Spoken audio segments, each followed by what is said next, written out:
Hey, you guys. It's Miller coming to you from my reading nook. Yep, it's one of my favorite places. And yes, I still have books, unlike the novel. So I'm going to try to give you mini lectures once a week on the weekend, so it won't be too painful, hopefully. You should have been through, you should have read through the first 30 pages or so of Fahrenheit 451 and highlights. So your main character's name is Guy Montag. He is married to a lady named Mildred. By the way, she's hot. You'll find out later, she takes care of herself. She always has her nails done and her hair is done, but she's very shallow. He compares their bedroom and their home to like a funeral home, a mausoleum. Mildred's supposed to represent the people of the future, just completely self absorbed, doesn't really care about anyone but herself. She's super into entertainment.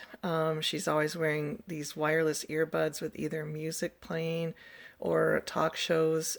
She participates in interactive TV shows. Yeah, kind of crazy because you see people walking around all the time with earbuds in, kind of like Mildred. And then Guy meets this girl named Clarice, which is a little sketch because she's 17 and he's 30, and he seems to be attracted to her. But don't worry, it's not going anywhere because that would be weird. P.S. You're 17 or 18, and if a 30-year-old seems interested, run. Okay, you're welcome. Little life hack for you there. Anyway, Clarice, she likes Montag. She actually waits for him as he comes home from work. They start this friendship up, and she rattles him because she actually pays attention. She's looking at him. She seems alive. And then so now he's getting woke. I know I used that wrong, but I like saying it. And she asks him a question really important in the novel of, "Are you happy?" And he admits to himself, not happy. And so when you do that, it's dangerous. You've got to do something about it. So we'll see what happens there. His wife ODs. He comes home. She takes drugs all the time. She self-medicates. That's another thing the society does in the future. P.S. You see a lot of people today in our world doing that as well. But there's so many people that OD that they just have service guys come out and take care of the problem. You don't go to the hospital.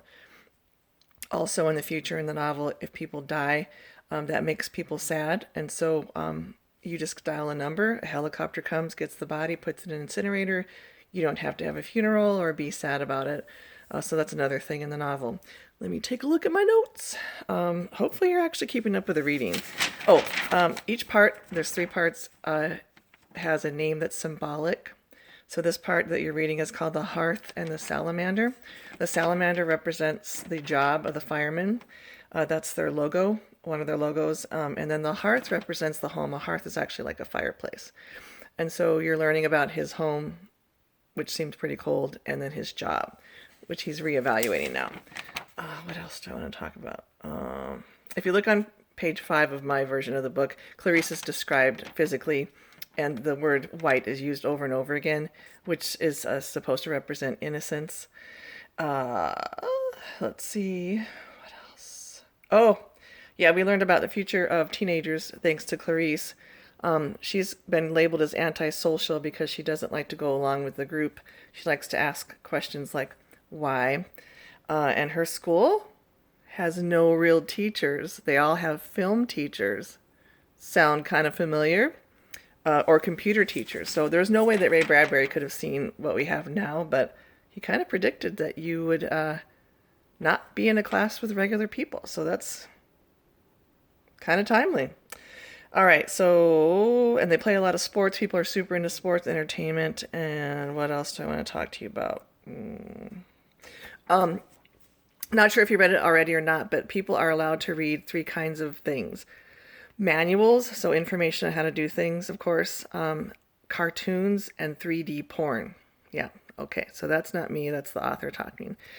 And then predictions, I did write something on Google Classroom about that, but Ray Bradbury predicted moving sidewalks, air-propelled trains, wall-sized TVs, wrecking parks, DNA sniffing dogs, flying cars, wireless earbuds, automated kitchens, interactive TV, people being huge sports fans, ATMs, self-medicating, and pleasure seeking.